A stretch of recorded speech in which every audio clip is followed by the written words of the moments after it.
Good afternoon. Thank you for joining us for KREM 2 News First at 4. I'm Mark Hanrahan. Tom is off today. Welcome, everyone. I'm Whitney Ward. We want to begin with some breaking news tonight. An update now on the scene of a shooting yesterday afternoon. It's now blocked off in the South Hill. The Spokane County Sheriff's Office as well as Spokane Valley Police are investigating after a 19-year-old man was shot in the chest. They say it was an attempted robbery. Spokane police officers found the victim in his car with a gunshot wound. 2 teenagers have now been arrested. You can see that area once again completely blocked off. Investigators are using drone surveillance to gather more evidence. So we've got a closer look at exactly where that shooting happened. It was just after 2:30 in the afternoon. You can see it's near the intersection of East 55th and South Crestline. We're going to keep you updated on any new details gathered at the scene tonight. In other breaking news at this hour, there's a rolled over semi-truck on eastbound I-90 on the on-ramp from the Geiger Road interchange west of Spokane. Drivers are being asked to avoid the area at this time. The ramp is closed, and right now there is no estimate on when it will be reopened. Also new this afternoon, charges are pending against a suspect in an animal abuse case in Moses Lake. Yesterday, the Moses Lake Police Department was alerted of a video showing animal abuse. That video shows a man repeatedly punching a dog in the backyard of a home. Another dog is also seen running away from the man. After the man stopped hitting the dog, he goes back inside a home. According to police, a dog in the video is now safe and in custody.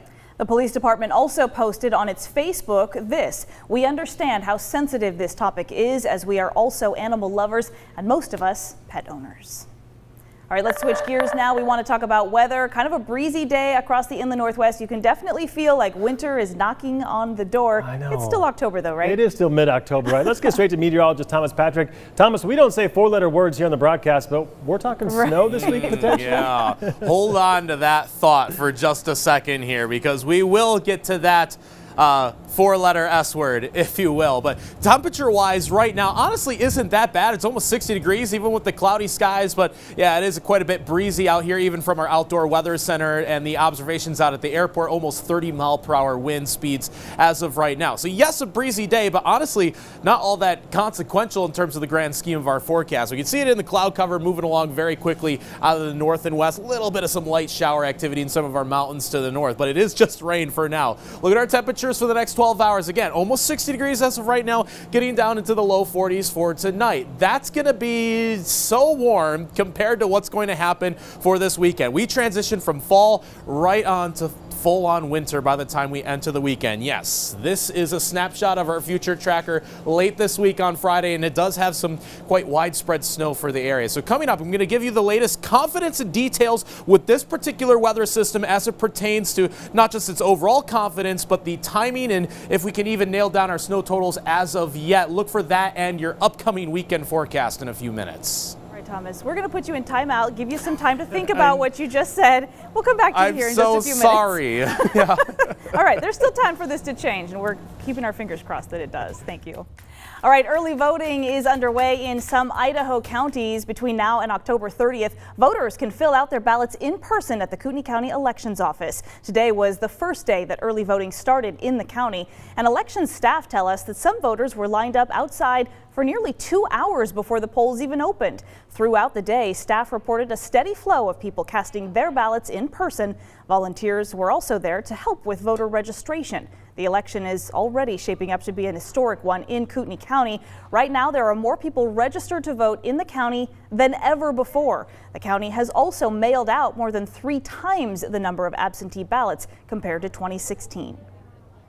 And to see that just the influx of people that have either voted by mail or they're voting here in person is very inspiring.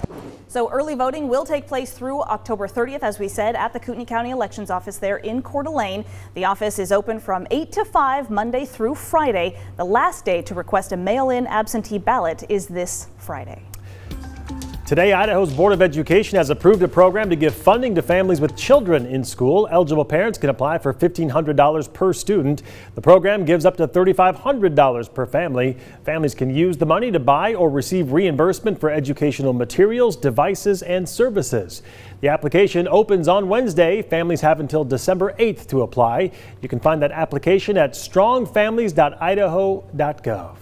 Well, new today, the Coeur d'Alene School District is moving all schools to the moderate COVID-19 risk category. So even though the district is moving back in categories, today the board voted to modify what blended learning is going to look like for kindergarten through 8th graders. Starting next Monday, elementary and middle school students will attend 4 days a week in person and then remote classes on Wednesdays. This decision coming after the district found most of the quarantined students right now in the district are in grades 9 through 12. So there are 48 positive COVID-19 cases with at least 380 students and staff who are currently being quarantined at the school district. According to the school board, 24% of those cases are coming from elementary schools.